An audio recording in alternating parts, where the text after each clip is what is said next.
Fidelli, and this is my brother Christian. And well, I'm at a bar right now, and we're home alone, and we're not supposed to do things, and I'm not supposed to push my brother.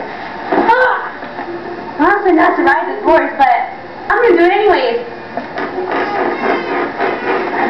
Mom's just not to somebody fall off the black thing. Mom's just not gonna go jump over the gate. Mom's just not to sit on the piano. Mom's just not to run through the house, but I'm gonna do it anyways. Mom's just not to sneak on this neighbor's house, but we're gonna do it anyways.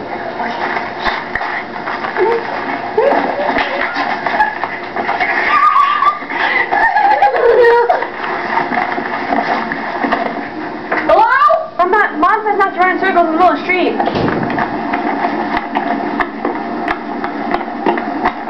Mom says not to go down the street, but there goes my brother.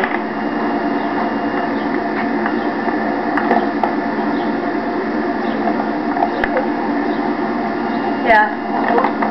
Christian! Mom says not to climb the fence! Guys, roll!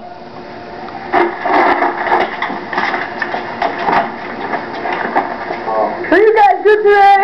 Are you tired of being good? Are you tired of being a goody-good?